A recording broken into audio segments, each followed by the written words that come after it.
And welcome to my next tutorial. I'm Brandon and I'm the lead designer of Serenity Design, and today we're going to be working with Photoshop again, and we're going to be working with the quick selection tool.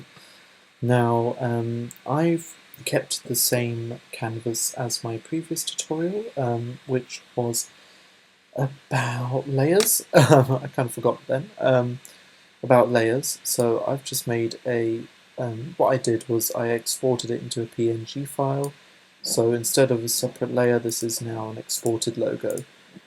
So what we're going to do today is we're going to use the quick selection tool to remove the letters and make them transparent, and then we're going to add a background so we can make this a bit more jazzy and a bit better. So the quick selection tool is in this toolbox here. So if we go to this, it's also called the lasso, you get a lasso as well, but it's called quick selection. So what we want to do is you have quick selection and you have the magic wand. Now I'll be using the magic wand today because when you're working with block letters like this, it's easier. Quick selection is better if it's like, for example, an image like this that isn't as blocked. Like you need to specify where you want that. Where you want the wand to select. But with this it will be a little easier. So what I'm going to do now is I'm going to zoom into these letters here, and what we do is basically click. So we click here, oh sorry, wrong button. So what I'm doing is I'm clicking, holding down the shift key to do multiple. You don't have to do that, if you just want to do one, that's perfectly fine. But everything that has this kind of pulsating line around them is quick selected, so it's the internal contents that is selected here.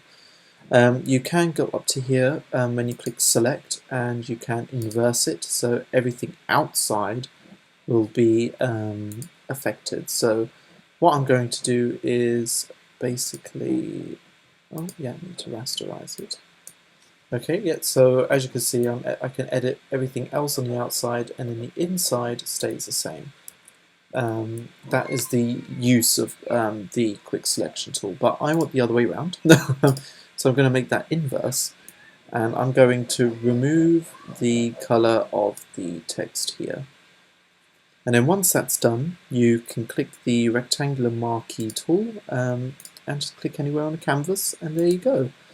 Obviously you can clean this up. Some selections can leave a bit of like kind of this residue around, like the white, but to be honest, when you start using tools, these things don't become very visible. So for the sake of this tutorial, I'm not going to do anything about that for now, but obviously I'm just showing you the basics here. So what I'm going to do is I'm going to add some artwork. We'll use this one. I've been doing a lot of graphic work, so that's why I've got a lot of weird pictures here. Very strange downloads file. So I love the look of oils and paints and stuff like that.